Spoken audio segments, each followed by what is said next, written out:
Oke, sekarang kita ke submateri terakhir dari materi himpunan. Nah, di mana kita akan belajar mengenai hubungan antar himpunan.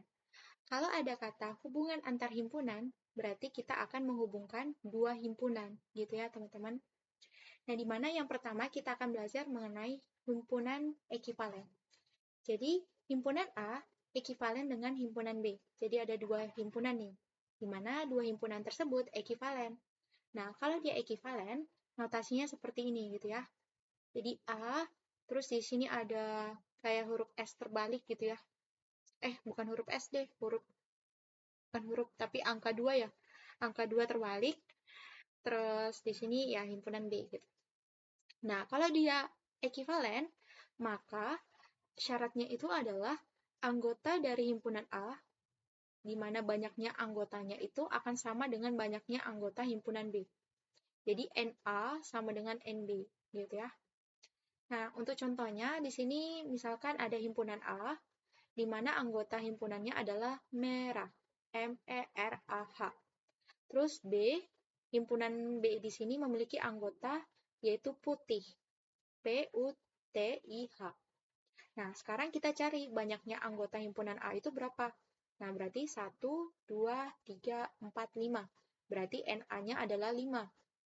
Terus untuk NB-nya berapa? Berarti kita hitung. PUTIH. Berarti NB-nya 5, gitu ya. Nah, di sini teman-teman harus hati-hati gitu ya untuk menentukan banyaknya anggota himpunan A dan juga anggota himpunan B. Nah, kadang misalkan ada dua huruf yang sama gitu kan. Misalkan di sini tinggal ditambah A gitu atau R gitu ya. Nah, kalau menentukan banyaknya anggota himpunan A tersebut, berarti yang sama itu nggak termasuk gitu ke dalam anggota, bukan bukannya nggak masuk sih, tapi ibaratnya kayak dilebur jadi satu, ibaratnya gitu. Jadi kalau misalkan di sini ada A, berarti ini ada A, ya berarti nanti A-nya itu jadi satu, bukan dua, gitu ya.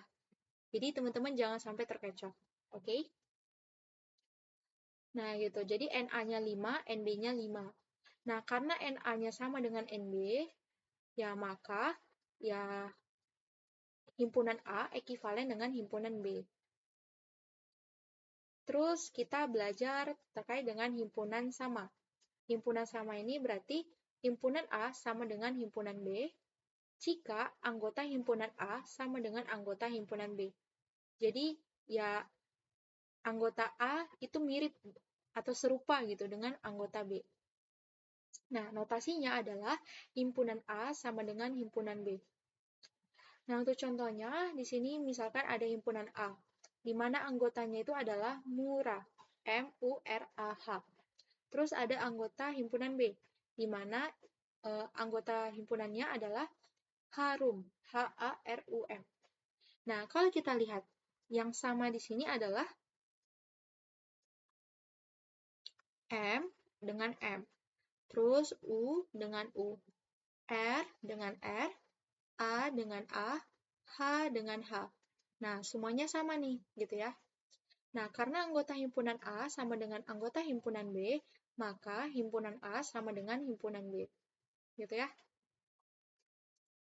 Oke, selanjutnya kita ke himpunan bagian. Nah, berarti himpunan A disebut himpunan bagian dari himpunan B jika setiap anggota himpunan A adalah anggota dari himpunan B, gitu ya. Jadi notasinya seperti ini, gitu ya. Jadi kayak U terbalik gitu ya, di sebelah kanan. Jadi A adalah subhimpunan gitu. Subhimpunan dari himpunan B gitu. Atau himpunan bagian dari B gitu ya. Itu juga nggak masalah sih gitu ya. Nah, untuk contohnya di sini misalkan ada himpunan A. Nah, himpunan A di sini anggotanya adalah NES, NES. Terus himpunan B, anggota himpunannya adalah Agnes, AGNES. Nah, kalau kita lihat di himpunan A di sini ada N. Himpunan di sini ada N. Ini juga ada E, di sini ada E, di sini S, di sini S. Nah, semua anggota dari himpunan A adalah anggota dari himpunan B. Gitu ya. Maka A di sini adalah himpunan bagian dari himpunan B. Gitu ya. Nah, kalau kita gambarkan dengan diagram Venn, jadi gambarnya seperti ini gitu ya. Nah, di mana di sini ada himpunan semesta. Nah, jadi himpunan semesta di sini, ya seperti yang aku bilang di video sebelumnya, itu dinotasikan dengan huruf S besar. Nah, lalu karena himpunan A merupakan bagian dari himpunan B, maka lingkaran A di sini akan di dalam lingkaran B, gitu. Nah, terus kita tinggal tulis nih, A-nya di sini. Anggotanya adalah NES. Terus untuk yang B, berarti kita tinggal tambahin yang di luar dari A. Ya, berarti A dan G, gitu. Dan juga yang ini merupakan bagian dari B, kan? Karena ya masuk ke dalam lingkaran B, gitu. Nah, makanya ya A di sini adalah himpunan bagian dari B. Nah, sekarang kita belajar terkait dengan himpunan semesta. Nah, himpunan semesta ini adalah berarti himpunan yang ada di dalam kotak semesta di sini. Ya, berarti A, N, E, S, G gitu atau Agnes gitu ya. Atau bisa juga teman-teman urutin dari urutan alfabet gitu.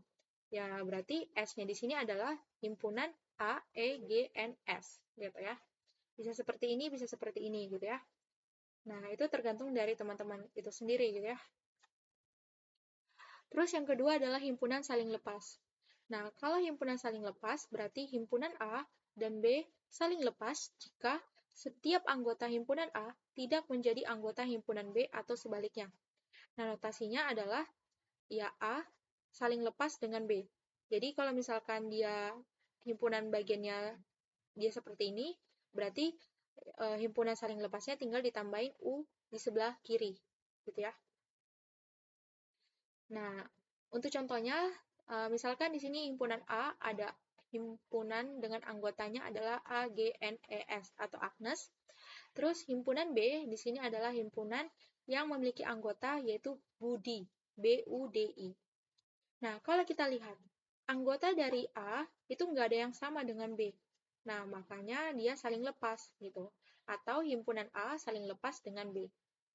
Nah, kalau kita gambarkan dengan diagram Venn, maka lingkaran A di sini dia memisah dengan lingkaran B gitu. Nah, makanya ya jadinya seperti ini gitu ya.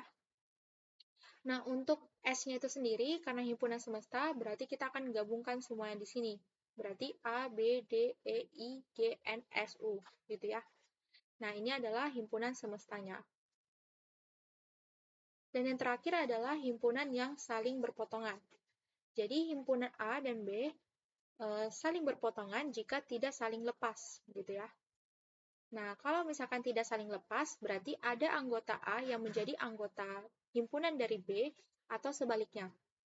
Nah, notasinya itu adalah A iris B, gitu ya. Jadi kalau ini simbolnya iris, gitu.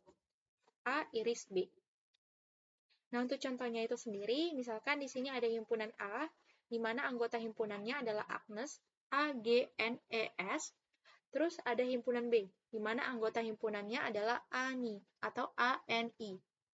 Nah, kalau kita lihat di sini ada yang sama nih, yaitu A, terus N, terus cuma itu aja gitu ya. I-nya berarti nggak masuk gitu.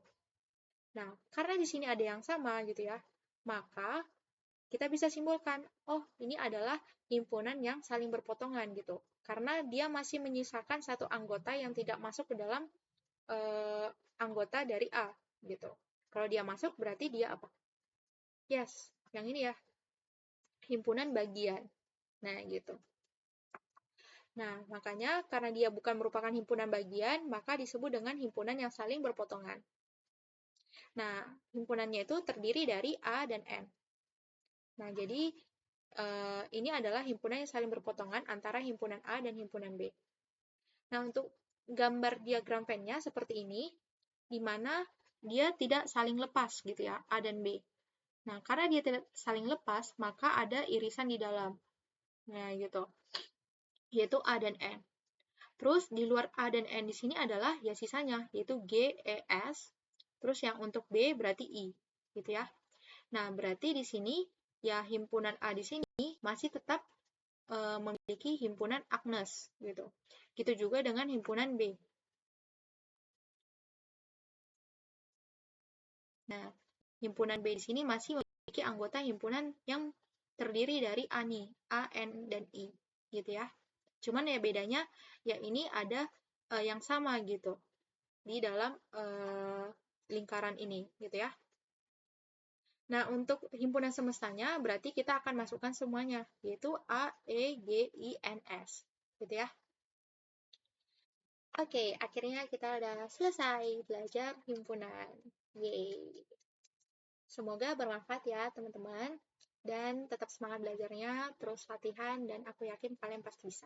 Semangat! Sampai ketemu di video berikutnya. Dadah!